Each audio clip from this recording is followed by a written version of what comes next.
اضطراب اجتماعی یک موضوع جالب، جذاب و با آپدیت بروز است. اضطراب اجتماعی میلیون ها انسان را گرفتار خود در سراسر دنیا کرده است. اضطراب اجتماعی چیست؟ اضطراب اجتماعی یک خجالتی ساده نیست، بلکه یک ترس و وحشت شدید و دوامداری هستند که فرد از توهین، از تحقیر، از تمسخر، از ترک شدن توسط دیگران میترسد و این همه وجودشان را در طول عمر و زندگیشان فرا میگیرند. مثلا فرد قبل از این که وارد جلسه شوند میترسند، وحشت دارند. میخوان در جلسه ابراز وجود و ابراز نظر بکنن، وحشت و ترس دارند. میخوان در یک جای طرح مسئله و حل مسئله کنن، در اینجا وحشت و ترس وجودش را فرا میگیرن، نمیتواند حل مسئله و در واقع حل بنبست و مشکل را ارائه بکنن. پس بنابراین دلیلشون در کجاست؟ علتها در کجا نهفته؟ ریشه ایشون در کجاست؟ اولین ریشه محیط اضطراب اجتماعی رو برای ما یاد میده. کدام محیط؟ محیطی مخصوصا دوران کودکی، محیطی که فرد در صنف مورد تحقیر، مورد توهین، مورد تمسخر قرار گرفته. مثلا کودکی صنف 5 خواسته در پیش روی صنف یک شعر را در واقع زمزمه بکنه و ارائه بکنه، شاگردایش و استادش به او خنده کرده و این خنده در واقع تمسخر و توهین برای او در نظر گرفته شده و این تمسخر و توهین در ضمیر ناخودآگاه انسان ها کدگذاری میشن. وقتی میخوان در دوران جوانی هم در پیش یک جمعیت ابراز نظر و سخنرانی بکنن، اون وحشت دوران کودکی بالا میزنه، او همه وجودش رو فرا میگیرد. بنابراین فرد نمیتواند در یک جای صحبت بکنه. وقتی فرد با همقطاران خود که هم بازیشان بودن بارها مورد ترک شدن قرار گرفته، این ترک شدن وحشت برای فرد می آفریند که در طول دوران زندگی از ترک شدن توسط دیگران میترسد که شغلش را از دست ندهد، میترسد که او را جواب ندهند، میترسد که دیگران او را مورد تحقیر و توهین قرار ندهند. دومین علل و عوامل اضطراب اجتماعی چیست؟ والدین بیش از حد کنترل کننده و والدین بیش از حد حمایت کننده. بیش از حد کنترل کننده یعنی چی؟ یعنی این که فرزندم اگر شوخی کردی در واقع ما را هم شرمنده کردی، خود را هم شرمنده کردی. اگر در یک جای رفتی شوخی کردی، به این معناست که بسیار اولاد بی احترام و بی ادب جلوه میکنی و اونجاست که هم خودت در واقع پیش دیگران بی ادب و بی احترام و در واقع ناچیز و به شخصیت دیده میشی و هم ما در واقع در اونجا آب میشیم از شرم، چون برای از اینکه شما نتونستن آبروی ما را و حیثیت و عزت ما را حفظ بکنید. اینا کدگذاری میشه، اینا سبب میشه که فرد کنترل شوه و ابراز وجود و نظر از اون میگیره. او در بزرگسالی دیگه شجاعت و جسارت و توانایی و جرأت را باید به خرج داده نمیتونه، چون مورد سرکوب قرار گرفت. والدین بیش از حد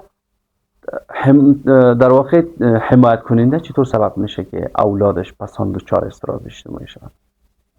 وقتی فرد همیشه تا پدر و مادرشان هست و اون نمیگذاره که او در جای شوخی کنن، در جای همراه همقطاران خود بازی کنن، همراه همقطاران خود چکر بروند، تفریح کنن، هی دارن میترسن میگه نشوند که آسیب جسمانی و فیزیکی بر این وارد شوند و این سبب میشه که وقتی فرد از مادر و پدر خود جدا شوند، انگار از منطقه امن خود که در اونجا احساس حمایت می شدن او را از دست داده.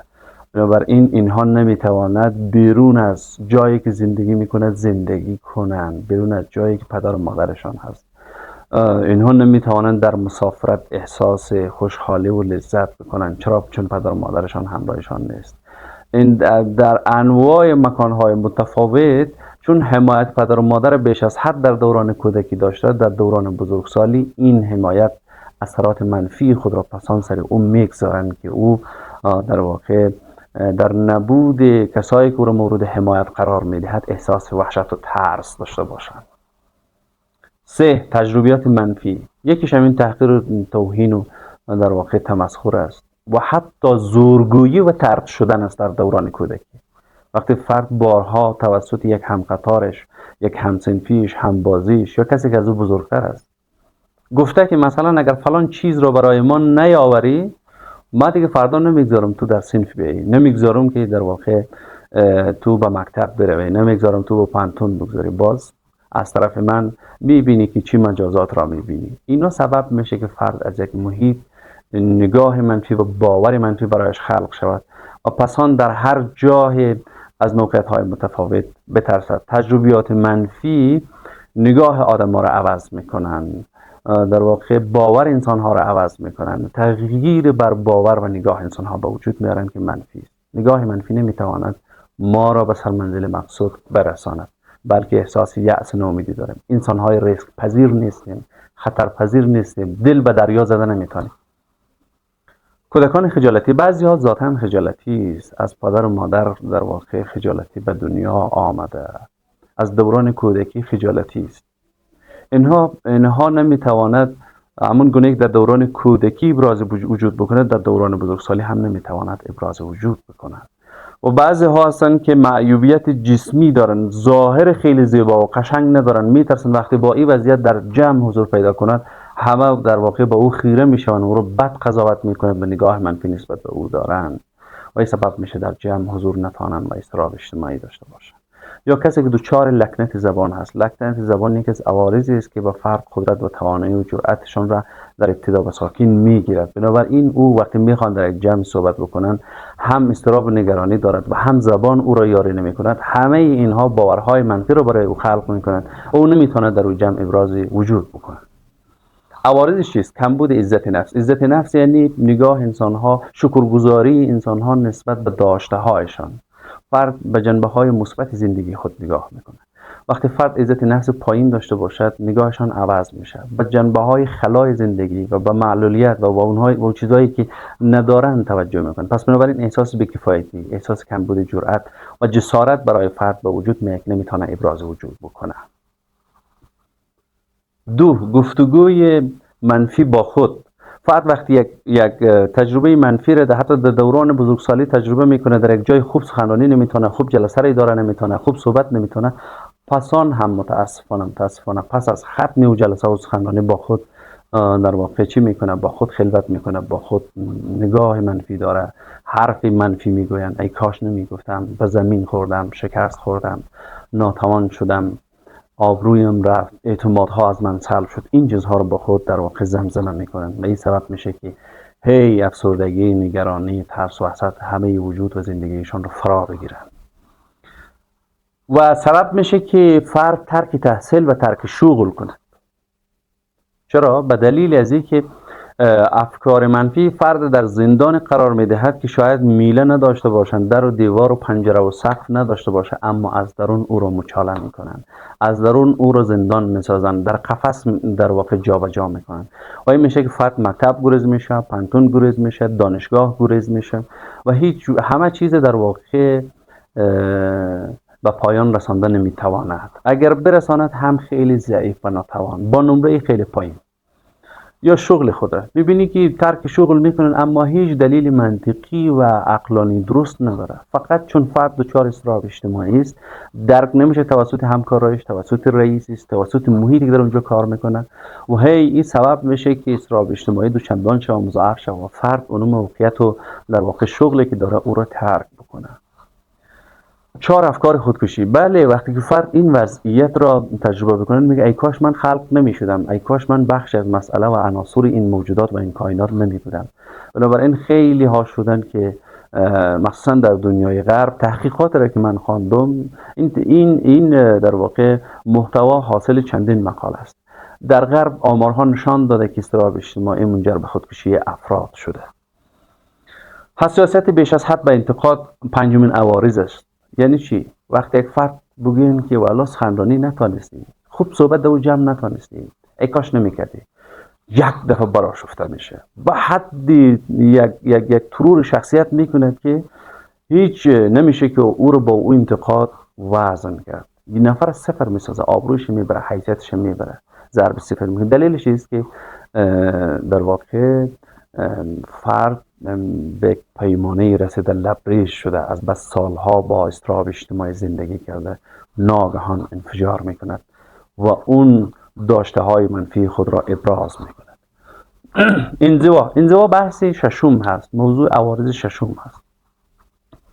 فرد میگه وقتی در هر جای بره آن تحقیر و توهین و تمسخر شدن بهتر است در خانه خود باشد. بنابراین از حضور در پانتون، حضور در دانشگاه، حضور در مهمانی، حضور در جمعیت همیشه پرهیز میکنه و خودش یک چالش، یک مشکله. چرا انسان موجود اجتماعیه؟ انسان باید در درون اجتماع رشد کند، در درون اجتماع در واقع به کمال برسد، در درون اجتماع یک بخش از مسئله باشد. موقعیت هایی که فرد نمیتونه در واقع خود بدرخشد و منجر به اضطراب اجتماعی میشه، یک سخنرانی در جمع هست. در اینجا بدنش میلرزه، زبانش خشک میشه، خلاقیت ابتکار سخن از پیش میره. دو، مصاحبه شغلی است. مصاحبه شغلی یکی از موضوعات است که کسایی در یک اداره استخدام میشه قبل از او یک دفعه توسط بهترین کارشناسا تست میشه، تواناییش، قدرت حل مسئلهش، قدرت بیانش، همه چیزشون. بعدش خیلی هستن که قبل از مصاحبه هم نگرانی داره، وحشت و ترس داره. حین مصاحبه به خود میبازه، چشمایش تار میشه، گوشش کمی ضعیف میشه. وقتی میخواد به سوالات جواب ارائه کنن دیگه توانایی و خلاقیت ابتکار سخن را اضطراب در اختیار خود میگیره، نه خود فرد.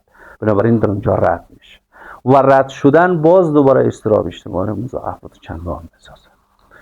جلسات کاری، وقتی در یک جلسه حضور پیدا میکنه، قرار همه در اونجا ابراز نظر بکنه، حل مسئله بکنه و او هم نظر خود بیان بکنه. در اینجا میبینی که فرد لحظه ای که جلسه شروع میشه در واقع صورتش سرخ میشه، دستایش عرق میکنه، بدنش میلرزه و هنگام صحبت هم انگار احساس میکنه که همه با او را تمسخر و مورد مسخره و تحقیر قرار میدهد و این سبب میشه که او در جمع ندرخشد.